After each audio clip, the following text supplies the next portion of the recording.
Depois de uma quarta-feira conturbada para os 250 mil usuários no sistema de transporte urbano de Florianópolis, os trabalhadores decidiram voltar ao trabalho. O pano de fundo é a extinção de 350 vagas de cobradores, mas com a manutenção do emprego dos atuais trabalhadores.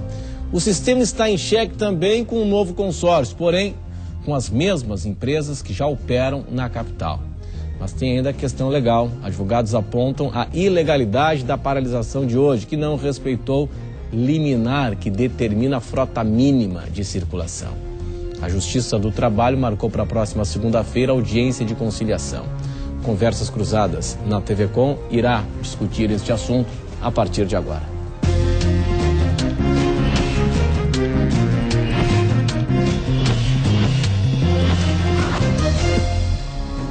Conversas Cruzadas tem um oferecimento de Senge em defesa do profissional da engenharia sempre. Residencial San Jean, o começo da sua nova história, o empreendimento RDO no Cobrasol. Sebrae, soluções para a sua empresa acontecer.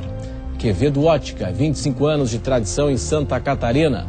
A Ibagi chegou no Cobrasol e em Palhoça. Ibagi, sempre o lugar certo. Pensou móveis, pensou Queires. A número 1. Hoje nós estamos na companhia Antônio de Arruda Lima, que é advogado, presidente da Comissão de Mobilidade da OAB. Também o programa recebe também advogado Gustavo Vilar Guimarães, presidente da Associação dos Advogados Trabalhistas em Santa Catarina. O programa está na companhia de Werner Kraus Júnior, professor da Universidade Federal no Departamento de Automação da UFSC, especialista em mobilidade urbana. E ainda o empresário Maurício Rubinek, representando a CDL de Florianópolis. Senhores, obrigado pela atenção, pela presença de todos no Conversas Cruzadas. Você em casa pode participar, interagir aqui conosco no Conversas Cruzadas pelas redes sociais, o Twitter, o Facebook, aí na tela para você acompanhar. Eu tive a oportunidade de conversar hoje com o Dr. Gustavo, no Notícia na Tarde, na CBN Diário. O senhor apontava e deu entrevista também para o Diário.com de que a paralisação de hoje foi um ato ilegal, não respeitando uma decisão liminar. Por quê? Boa noite. Boa noite. Renato, além de desrespeitar uma decisão liminar, ela desrespeita primeiro a lei que concede direito de greve aos trabalhadores, né? Nós temos uma lei regulando o direito de greve, não se discute, e é bom que frise essa questão, o direito dos trabalhadores no transporte público da capital de exercer o direito de greve. Mas esse direito de greve, por se tratar de um serviço essencial à população, ele tem alguns limites, né? E esses limites não foram observados. Daí a ilegalidade. Além de não observar a lei, ele também desrespeita uma decisão liminar do Tribunal Regional do Trabalho, proferida numa ação cautelar do Ministério Público do Trabalho.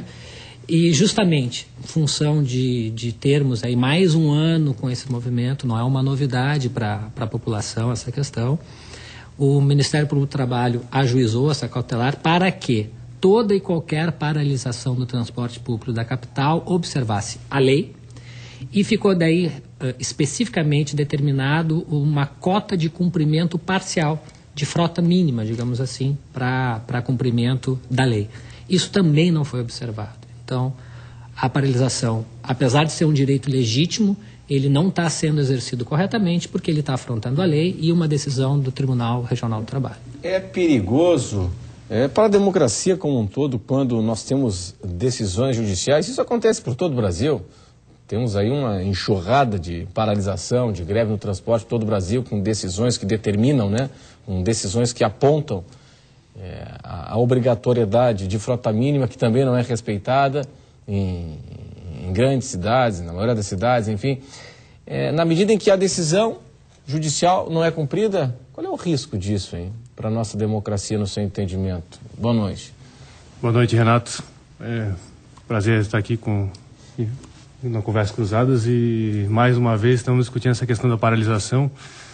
E é notório, como o doutor Gustavo bem salientou, que existe duas questões constitucionais aí bem estabelecidas, que seria a questão do direito de greve dos funcionários e a outra questão que seria o serviço essencial que deveria ser prestado à população.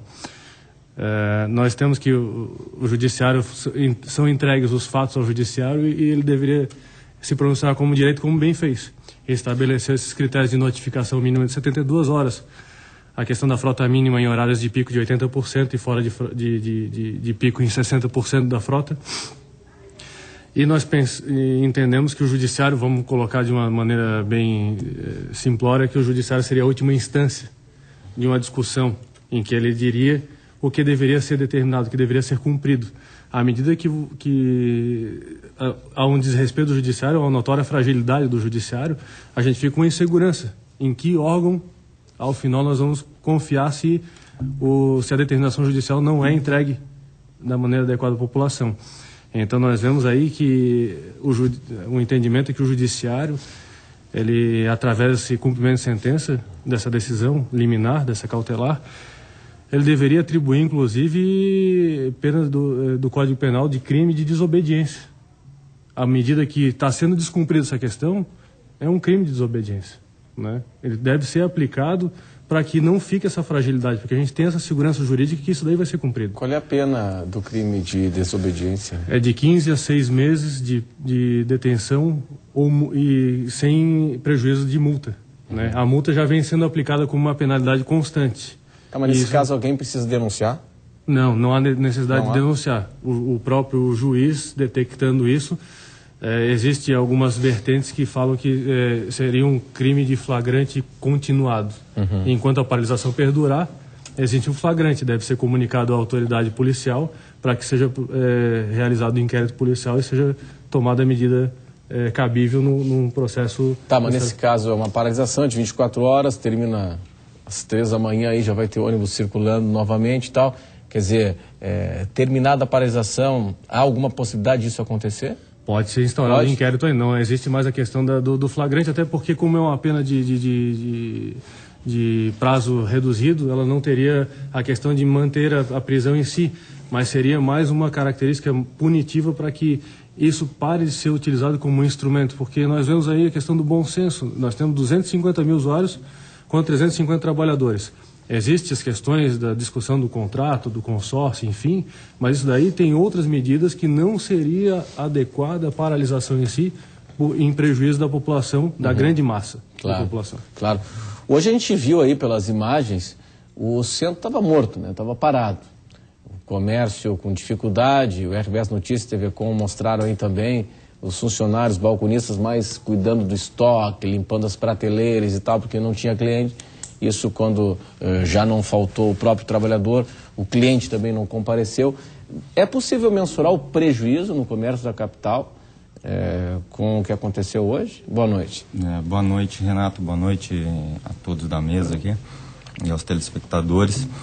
Na verdade, assim, as nossas estatísticas, quando a gente fala em prejuízos, né, que o comércio teve, estimado em torno de entre 60% e 80% do nosso faturamento, do que a gente recebe, né, Muita no coisa, dia. né? Muita coisa.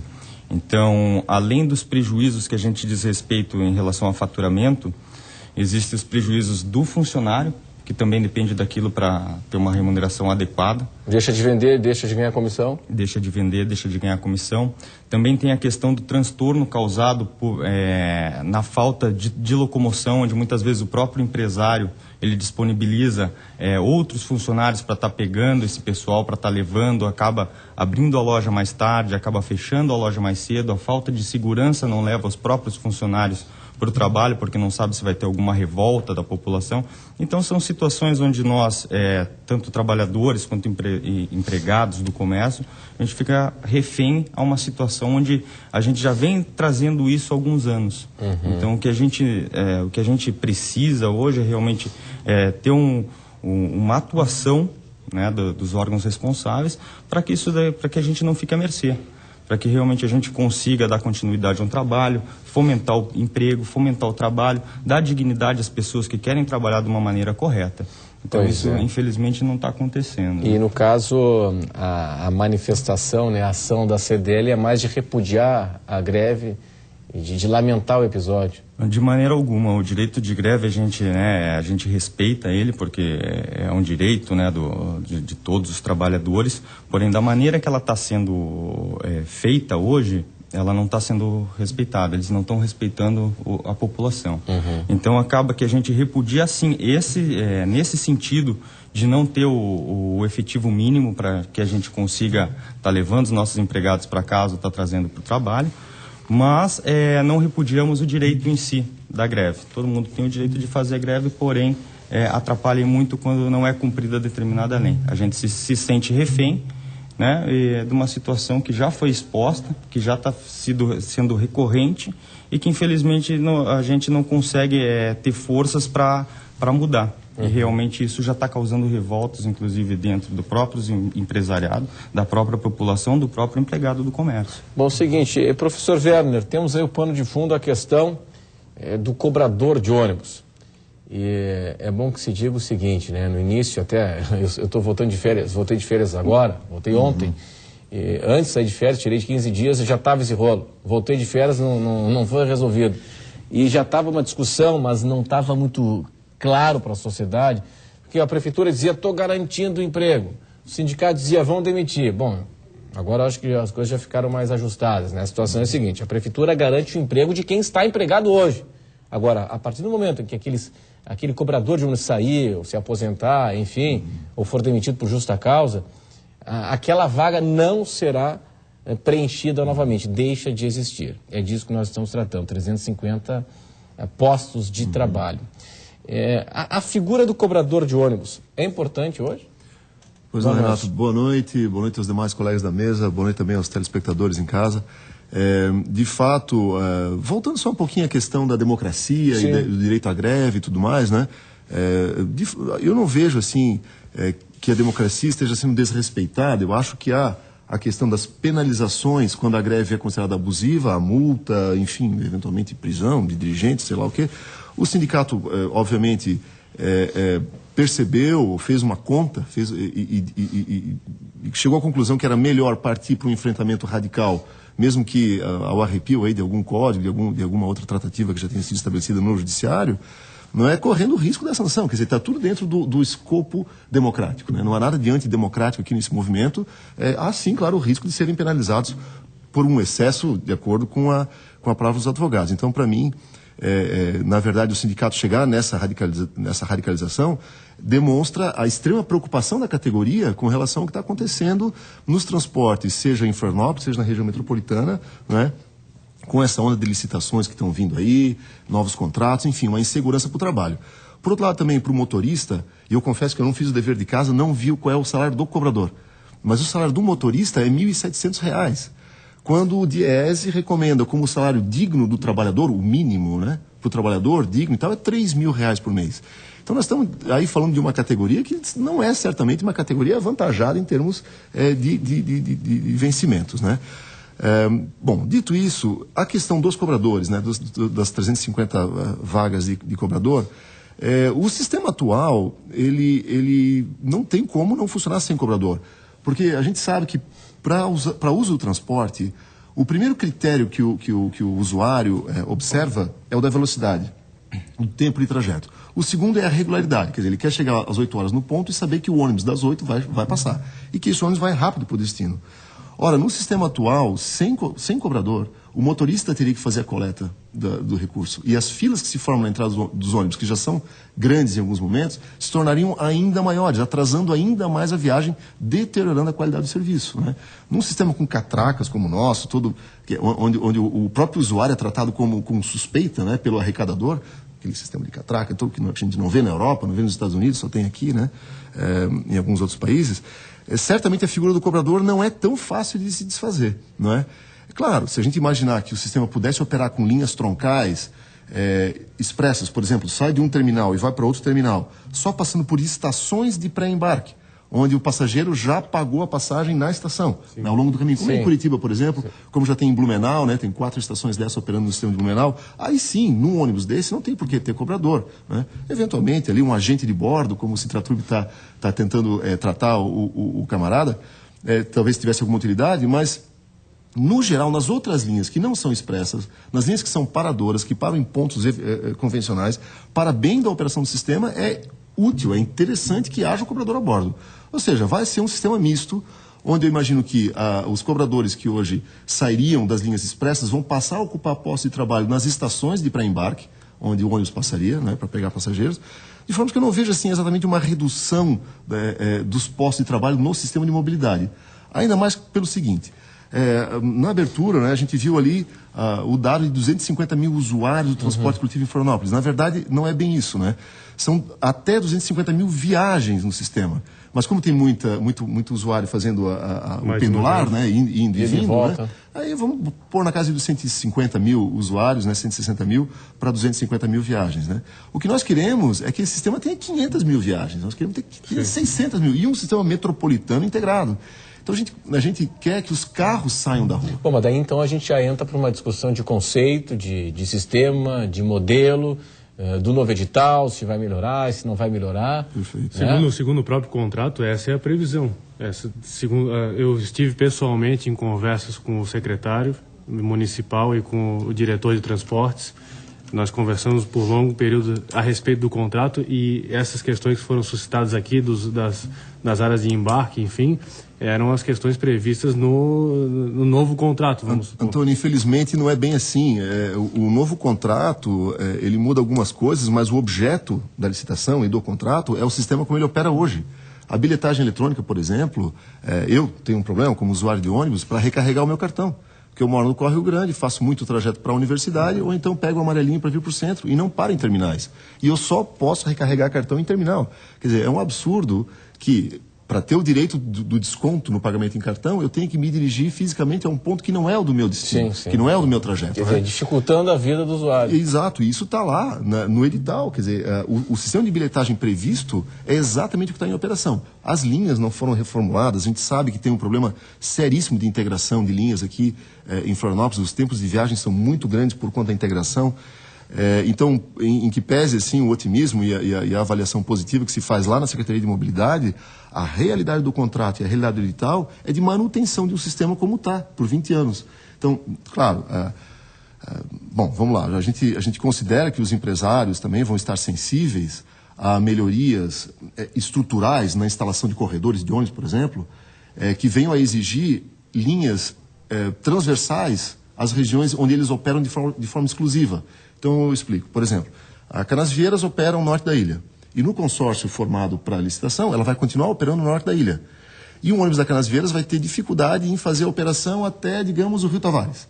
Porque aí é o território de uma outra empresa, que é a Insular. Quer dizer, a informação que eu tinha não era essa. A informação que eu tinha é que, eles iam gestionar o sistema de uma maneira que, como um consórcio. Se houvesse uma demanda, tal, por exemplo, que em Canasvieiras não estivesse sendo atendida e no centro empresarial, vocês poderiam deslocar um ônibus de Canasvieiras e colocar... Isso tudo é sempre dito, mas na realidade da operação é muito complicado implementar, porque a arrecadação de cada sócio do consórcio ainda tem que ser feita numa caixinha separada, embora haja compensação pela bilhetagem eletrônica. Mas é complicado ônibus de uma empresa pegar passageiro num território de outra. Mas juridicamente é visto como uma empresa só hoje. Perfeito, mas a gente sabe... consórcio, né? O consórcio, consórcio Fênix. Isso, para a questão de execução do contrato é visto como um consórcio. É uma coisa só. Mas a gente sabe que a realidade da operação é bem mais complicada que isso, né? Mas eu ia dizendo que a gente espera que com essa nova realidade de corredores chegando, mais cedo ou mais tarde, Florianópolis vai ter corredor de ônibus, porque... Tem recursos já garantidos para isso. Exato, vai chegando aí, depois nós vamos falar um pouquinho sobre isso, né? A gente espera que haja uma boa vontade de um redesenho completo das linhas metropolitanas, não só de Florianópolis, a gente constitua um real sistema metropolitano, porque nós vamos ter mais qualidade de serviço, vamos ter mais emprego no sistema de ônibus, porque nós queremos justamente tirar carro da rua. Como na Europa, como nos Estados Unidos, o cara não entra mais de automóvel em Manhattan. Sabe bem lá. Entra, só que tem que pagar. E bem. Tem pedágio para entrar. Mas eu queria destacar. E não anda, né? Não consegue andar. E o estacionamento é caríssimo. Quer dizer, quem vai para a Europa passear de carro lá, tudo bem, nas estradas até usa, mas quando chega próximo do centro urbano já larga o carro um pouco mais próximo e vai para o transporte coletivo. Porque não precisa usar carro, né? Mas, Renato, eu queria destacar que nós temos que... É uma linha de segregação aqui que o próprio termômetro do sistema que vai funcionar ou não é a população. A população que vai sentir se essas alterações elas vão ser prejudiciais ou não. Essa paralisação que os funcionários estão fazendo, sob a minha ótica, ela não seria o termômetro adequado para dizer se isso vai funcionar ou não, porque todo mundo é relutante às mudanças, né? As mudanças, elas vêm e realmente elas causam esse conflito. Agora eu queria propor para daqui a pouco, depois do intervalo, será que não é possível apontar avanços no novo edital? Porque tem questões aí que parecem tão evidentes, né? Temos a gratuidade, o passe livre, a ampliação, né, da tarifa social, enfim, o aumento agora o aumento do subsídio. Até eu achei estranho, né, que eu vi o sindicato criticar o aumento do subsídio. Como não é isso que sempre se questionou e se exigiu? Quer dizer, isso é política pública, né? Quando o município está subsidiando a tarifa, o sistema, isso é política pública de transporte, imagino, né? Sim. Nós vamos para o intervalo. Até já. Este é o Conversas Cruzadas aqui na TV Com. Tivemos hoje paralisação no transporte coletivo de Florianópolis. Agora à noite teve a Assembleia que decidiu interromper a paralisação. E o que ficou? Ficou o seguinte: temos na próxima terça-feira uma nova Assembleia da categoria motoristas e cobradores e colocando-se na pauta a possibilidade de paralisação novamente na outra quarta-feira. Por quê? Porque na segunda-feira agora, doutor Gustavo, teremos uma audiência de conciliação no Tribunal Regional do Trabalho. Há possibilidade pela sua experiência, enfim, uma audiência de negociação, não é a primeira e tal, sai alguma coisa daí? Renato, a esperança é que sim. Eu, coincidentemente, encontrei o desembargador Volpato hoje à tarde na frente do tribunal e falei que vinha ao programa. E a intenção do desembargador com a designação dessa audiência, ela é muito mais ampla do que o problema de hoje que nós tivemos de paralisação, né? Esse problema de paralisação, de certa forma, ele está contornado. Já há um provimento jurisdicional do próprio tribunal, né, na pessoa do desembargador Volpato, que fixou frota para específicos horários e multa. Tá? Não cumpriu, temos que pagar, são os mecanismos que a legislação nos dá, além de eventual responsabilização criminal. Na pauta de segunda-feira, Renato, é uma questão mais abrangente, né? Qual é? É a solução para a questão dos 350 postos de trabalho que... Dos cobradores. Dos cobradores, né? Que se discute a possibilidade de extinção e como é que vai se resolver isso. Então, a intenção do tribunal nessa audiência, e deve ter a participação da OAB, como houve já o ano passado nas audiências de conciliação no dissídio de greve de 2013, fazer com que as partes cheguem a um acordo e evitar mais prejuízos à população. A ideia é fazer com que se busque uma aproximação entre a pretensão do Sindicato de Empregados, que é a manutenção desses 350 postos de trabalho, e a pretensão da classe empresarial de que essas 350 vagas não são mais necessárias no novo formato que se imagina aí para um novo sistema de transporte público. Onde é que está o meio de campo? Onde é que está o ponto de equilíbrio aí, né? A questão pelo relato dos colegas, eu vejo que a questão da solução desse conflito atual é muito mais fácil a solução do que a solução do transporte público da capital como um todo, pelo que eu estou vendo. A questão é buscar um meio termo, Renato, né? A gente tem uma pretensão patronal bem fundamentada, né, de que não se insere nesse novo modelo de gestão do transporte público a figura do cobrador, mas que não haveriam demissões em massa, né, que seria oportunizado um plano de demissão voluntária, o reaproveitamento desses empregados em outras funções, enfim, um plano para que não houvesse um corte trágico e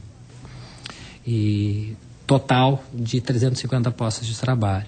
E também há uma pretensão bem fundamentada do Sindicato de Empregados de que não poderia haver uma demissão em massa, como se chama, de 350 postos, porque isso, enfim, prejudica 350 famílias, né, desses trabalhadores que ficariam sem emprego, isso diminui a arrecadação para o próprio sindicato, enfim, há uma série de questões assim, que vão se pontuando.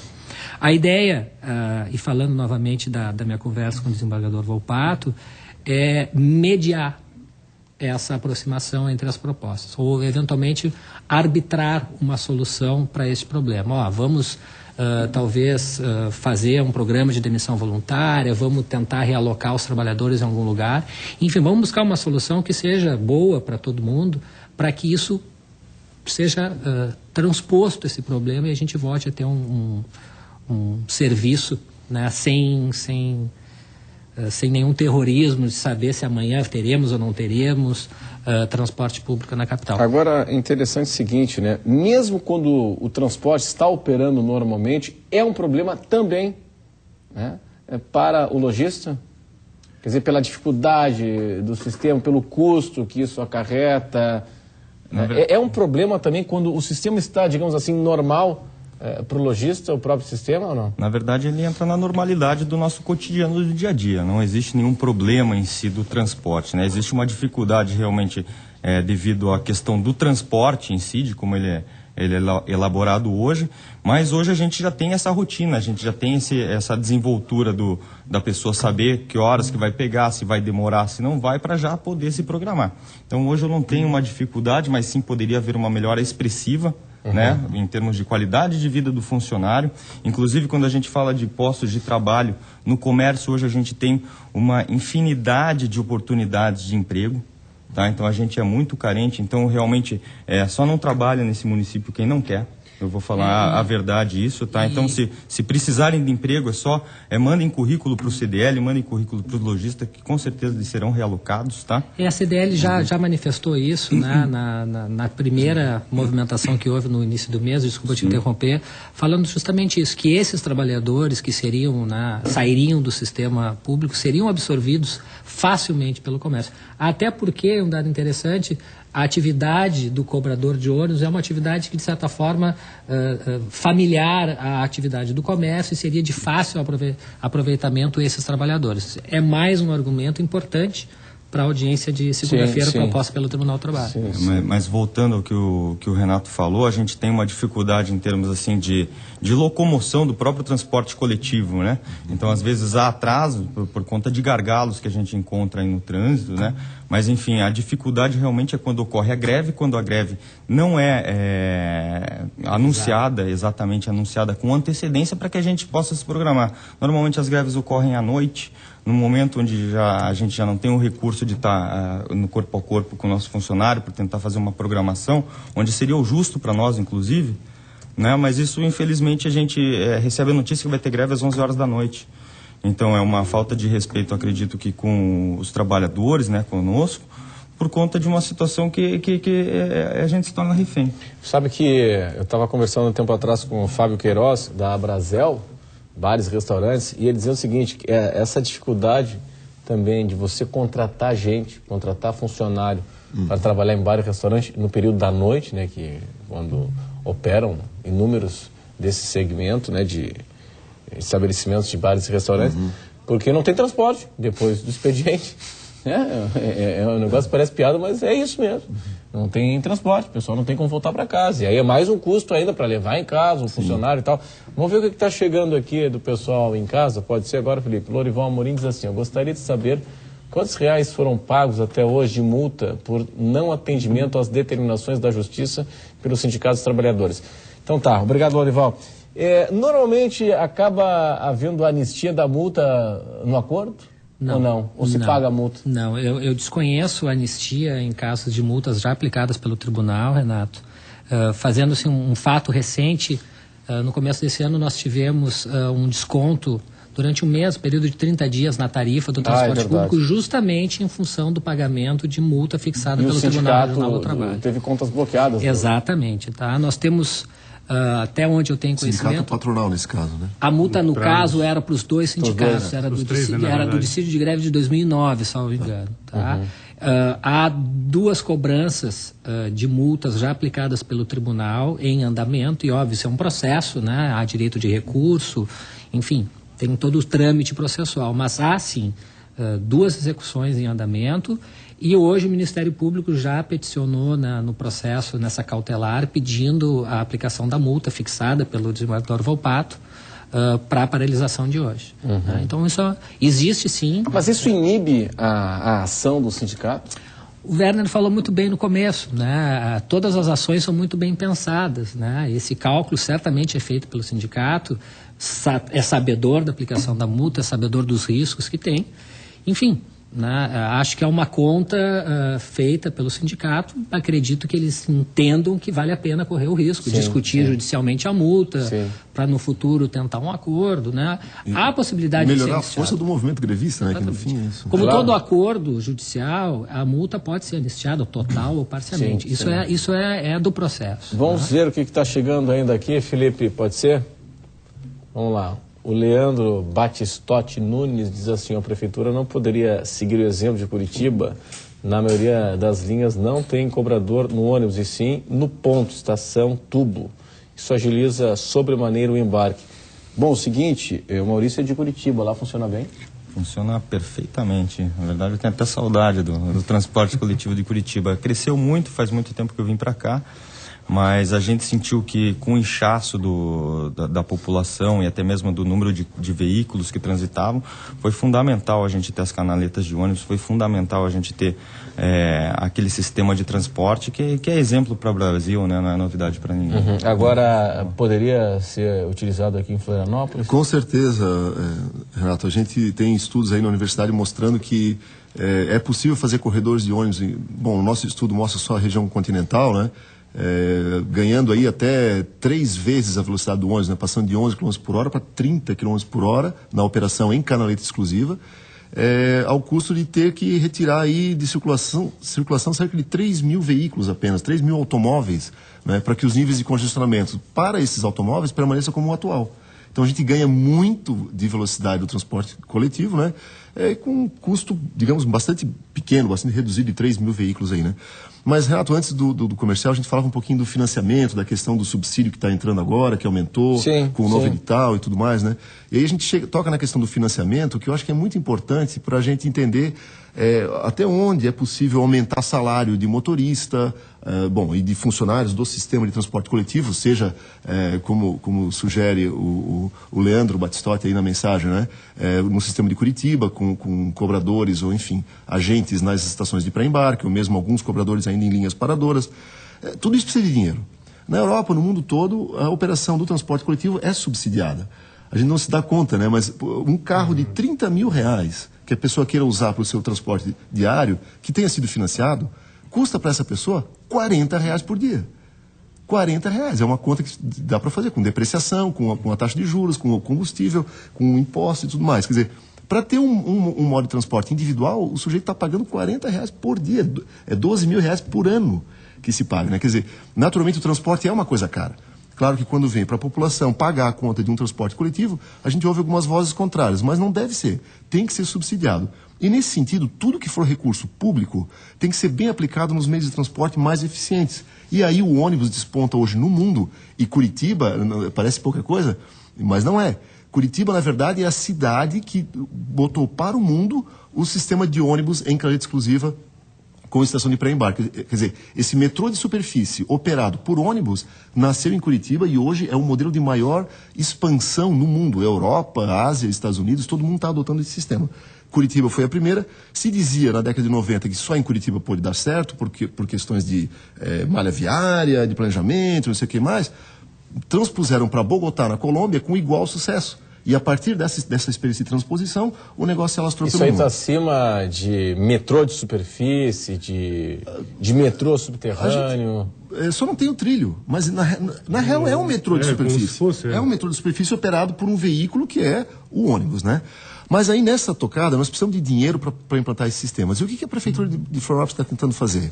Na contramão da lógica mais elementar do investimento de transporte e da constituição de fundos de transporte para subsidiar pesadamente a passagem, levando aí para R$1, ou até na direção da tarifa zero, né, como que é o Movimento Passe Livre, querem investir num teleférico. Ora, um teleférico que para operar precisa de subsídio mensal da ordem de R$3 milhões. Esses R$3 milhões que, se aplicados no transporte coletivo, permitiriam aí a redução de 50 centavos na tarifa. Não é? Temos aí cerca de 6 milhões de viagens. Eu escutei, professor, da Prefeitura, é que o teleférico não é para resolver o problema do transporte coletivo, de mobilidade urbana, é para levar conforto aos moradores do maciço do Morro da Cruz. Pois bem, é aí que esbarra na lógica mais elementar da geografia do maciço. A única estação prevista para esse teleférico fica longe dos moradores. Não tem ninguém morando... Desculpa, não tem ninguém. Aqui vai minhas desculpas aos moradores do Alto da Caieira, a cerca de 600 pessoas que moram ali naquela comunidade. Mas são 600 pessoas que tem ônibus na porta, tem estrada levando para o centro, para o Saco dos Limões e para Trindade. Asfaltada, inclusive, né? E concretada também naquela rampa mais íngreme que tem lá. Ou seja, é um projeto que não faz sentido porque não vai atender os 30 mil moradores do maciço, como a prefeitura vem alegando. É um absurdo, isso é desinformação. A prefeitura sabe que não é verdade. Então nós precisamos que a política pública em mobilidade esteja focada no transporte coletivo na direção de Curitiba, com corredores exclusivos, com estações de pré-embarque, e aí certamente nós vamos ver a expansão do sistema com muito mais empregos. Vamos fazer o seguinte, para daqui a pouco, depois do intervalo, novas participações de vocês, telespectadores. E para você que está assistindo ao Conversas Cruzadas, conheça o Viva Residência Cacupé. Vem viver. Este é o Conversas Cruzadas aqui na TV Com. Hoje tivemos paralisação no transporte coletivo em Florianópolis. A decisão da Assembleia agora há pouco dos trabalhadores é que amanhã, já agora, a partir das 3 da madrugada, já teremos ônibus circulando normalmente. Segunda-feira vai haver uma audiência de conciliação no TRT. Na terça-feira, os trabalhadores fazem assembleia, o indicativo de paralisação para quarta. Essa é a informação da última hora. Vamos ver o que está chegando ainda aqui. O pessoal de casa, o Carlos, em Florianópolis, por telefone, diz assim: eu sou a favor da paralisação, mas contra o pedido de manutenção dos cobradores. Hoje eles só leem jornal e mexem no celular dentro dos ônibus. A maioria esmagadora dos passageiros paga com cartão. Bom, o sindicato diz agora que estão querendo transformar o cobrador num agente de bordo para auxiliar cadeirantes, senhoras, crianças e por aí vai. Tem mais aí, Felipe? Vamos lá então. A Maria Ramos, pelo telefone, diz assim: acho que é necessária a presença dos cobradores. Tem cadeirantes, mães, idosos, isso que eu estava falando agora, né? Eles ajudam muito nessas situações. Fora as situações suspeitas que eles observam e ajudam na segurança. Pois é, agora eu queria saber, conhecer algum caso em que um assalto foi evitado em função do cobrador. Sem querer também desmerecer o papel social de ajudar senhoras, cadeirantes, enfim, que tem a sua relevância. O Carlos, pelo Facebook, diz assim, ó: desmando. A prefeitura vai se endividar em 200 milhões para instalar um teleférico, que vai ligar nada a lugar nenhum. Se é para turismo, deveria ser entregue à iniciativa privada para se dedicar ao transporte coletivo. Tá aí. É isso, professor? É isso aí. R$60 a passagem no teleférico no bondinho do Pão de Açúcar, R$40 a passagem no Parque Unipraias, projetos turísticos tocados pela iniciativa privada. Não é essa a proposta da prefeitura, né? A proposta da prefeitura é subsidiar pesadamente a operação naqueles patamares que a gente vinha falando, né? Mas sobre os cobradores, só para lembrar, hoje tive também a oportunidade, e agradeço aí a possibilidade que me deram para participar do Jornal do Almoço. Eu lhe vi. Então. E lá durante o programa, mostraram uma enquete, assim, que também foi feita a ressalva pelos apresentadores, que era uma enquete bastante informal, de todo modo aleatória, né? Entrevistaram 20 pessoas sobre a questão do cobrador a bordo. 16 dessas se manifestaram favoráveis ao cobrador e 4 contrárias, né? Então, quer dizer, o cobrador, aos olhos da população, é uma figura importante a bordo do ônibus. Né? Agora tem um aspecto interessante também, o seguinte, eu não me lembro se o sindicato citou, não sei se foi Joinville ou Blumenau, que não tem cobrador e a tarifa é mais cara do que Florianópolis, não é isso? Ah, tem isso? Não sei, tem. Eu desconheço. Foi o próprio Ricardo Fez, o sindicato, que disse que, eu acho que Joinville não tem a figura do cobrador de ônibus e a tarifa é mais cara. Então, será que... É que se alega muito que o cobrador e tal, o material humano, o capital humano acaba sendo um fator determinante no valor da tarifa. Renato, queria até repisar, porque mais uma vez a questão do termômetro ser da população, porque até o que é de meu conhecimento, o subsídio vai ser limitado, ele não vai sofrer variantes, vai ser mensal e vai ser fixo. E a tarifa também vai remunerar o transporte. A gente sabe que o trabalhador seletista não é um trabalhador perene, ele não pode se manter na empresa indefinidamente como, enfim, um servidor público, enfim. Então, a questão de mudança de empresa privada também sugere essas alterações internas. O que eu digo é que o termômetro é a população, porque se o serviço vier a piorar gradativamente, demanda uma análise mais apurada, enfim, que vai ser gradativamente implantada, mas se o serviço piorar, a arrecadação da própria empresa vai piorar também. A empresa vai ter que, inclusive são estudos que foram feitos, a gente participou de vários eventos, vieram estudiosos de Barcelona, no sistema de transporte, enfim, e falaram, não, se a arrecadação diminuir, a empresa ela tem que criar as condições necessárias para atrair o público para utilizar o transporte público. Sim. E com isso melhorar a sua arrecadação. À medida que ela piorar o serviço, ela vai diminuir, como já tem diminuído gradativamente também. Claro. Há avanços no novo edital? Olha, segundo uma análise bem superficial, porque a gente só poderia verificar isso com a implementação do sistema, mas baseado nos estudos que foram feitos, a gente acredita que, na teoria, haveriam avanços nas questões tanto visíveis, que a gente verifica na uniformização do transporte coletivo, na questão do aumento do tempo de integração, na própria absorção do executivo no sistema que vai poder ser utilizado o cartão, né, no sistema de gestão, que vai haver um melhor controle de tempos, enfim, porque o transporte público tem que ser um trinômio de confiabilidade, de rapidez e eficiência. À medida que você pode ter a segurança de que você vai pegar o transporte, saindo em determinado minuto e chegando no determinada hora que você quer, e de carro você não tem essa certeza, você vai optar pelo transporte público. Antônio, eu diria que, apesar dessas questões todas estarem surgindo agora, tudo isso poderia ter sido implementado sem a necessidade de um edital, de licitação, sem nada, nos termos atuais da operação. Ou seja, o edital não avança em nada e o novo contrato não avança em nada no modelo de operação do sistema, exceto pela pintura dos ônibus que vai ser uniformizada. Aliás, até infelizmente estão pintando de azul, pelo que eu estou vendo, né? E azul não é uma boa cor, porque o ônibus é um equipamento pesado, é difícil frear e tal, então é bom que ele seja uma cor muito chamativa. Aliás, vermelho é a cor preferencial. Londres, não é à toa que Londres tem ônibus vermelhos, né? O amarelo, enfim. Amarelo, vermelho, para chamar bastante atenção. Então o azul é até uma escolha infeliz. Mas assim, o que a gente vê de possibilidade de melhoria vai ter que ser feito, como em Barcelona, como em Madrid, em algum momento, um pacto metropolitano. Sim. Quer dizer, como se vai conseguir costurar esse pacto é uma questão complicada juridicamente. Mas deixa eu só fazer um parênteses, que isso daí está caminhando para isso. Eu tenho acompanhado, através até das reuniões com CONDES, enfim, que a OAB mas como é que vai ser feito um pacto agora, que já assinaram... É porque existe... Não, porque veja bem, o transporte público municipal, existem duas questões aí. Foi uma demanda jurídica a realização de uma nova licitação, porque o contrato já estava vencido.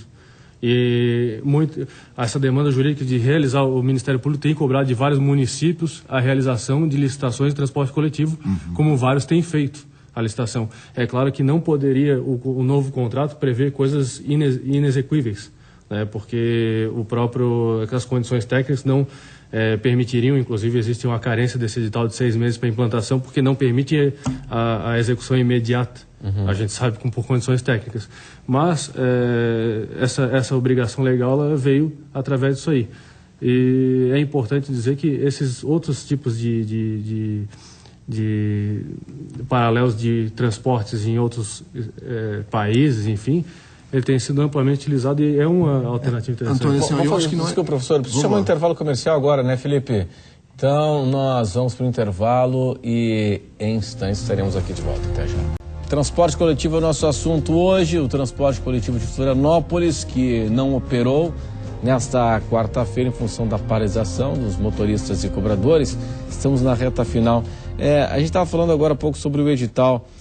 Qual é o peso? Porque a Cotiza é a empresa que é de propriedade do consórcio, não é isso? A empresa ela faz parte... A Cotiza é uma empresa cujas os acionistas... São as próprias empresas que operam o sistema, não? Perfeito, mas não o consórcio. Tá, mas o seguinte... E mais o sul catarinense ainda. Tá, mas o seguinte, a Cotiza permanece no novo consórcio? Ela não foi tocada, o edital não tocou na questão da propriedade dos terminais, o que é um absurdo, né? Porque o ônibus paga cada vez que um ônibus entra no terminal, ele paga uma taxa para a Cotiza. E isso pesa na tarifa, né? Com certeza. E assim, em outros países, não é, o que a gente vê é que os terminais são usados para baratear a tarifa. Eles são parte integrante do sistema de mobilidade. E o uso, o aluguel, a publicidade e tudo mais vem em desconto da tarifa. Aí não foi um retrocesso na medida, quer dizer, se o município Renato, nós temos que fazer...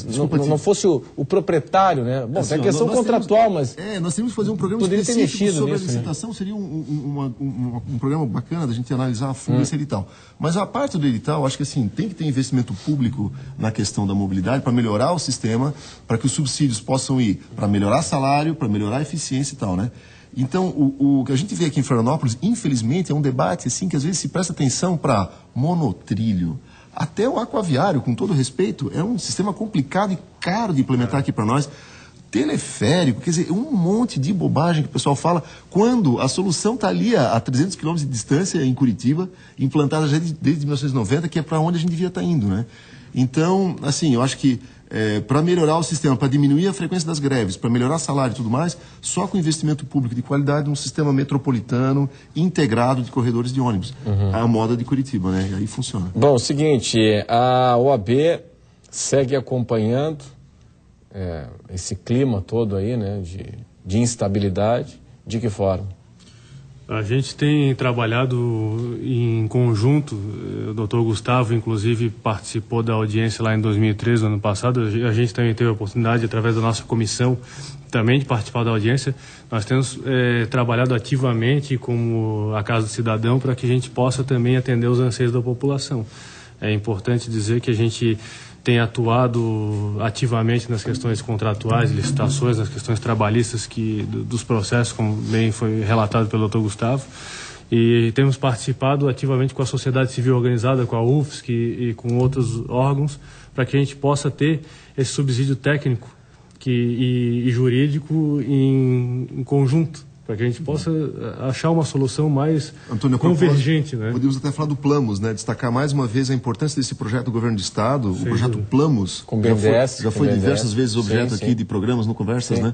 Para a gente ter realmente um desenho consistente, metropolitano, de como é que são os deslocamentos. Está em andamento. Até o final do ano nós vamos ter grandes resultados. Inclusive, para salientar, a Política Nacional de Mobilidade Urbana, Lei 2587 de 2012, ela estabelece que até abril de 2015 os municípios acima de 20 mil habitantes vão ter que ter planos de mobilidade.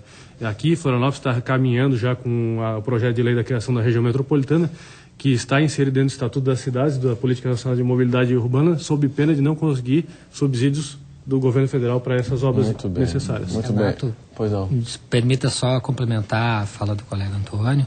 Um apelo, um pedido, né, de se a gente encerrar o programa, para que os sindicatos, né, patronal e principalmente o sindicato de empregados, aproveitem a quinta-feira, a sexta-feira, o final de semana, para que na audiência de segunda-feira a gente consiga chegar a uma solução para esse impasse e não prejudicar mais a sociedade, que é o que justifica a atuação da OAB neste caso. Fazer com que o serviço essencial à população seja atendido e que as decisões judiciais sejam cumpridas. Então, tentar aproveitar esse período até segunda-feira para chegar à solução desse impasse. Ok. Pessoal, obrigado pela atenção, pela presença de todos hoje aqui conosco no Conversas Cruzadas na TV Com. Estaremos de volta amanhã. Conversas Cruzadas, quem decide e tem opinião assiste. Tchau!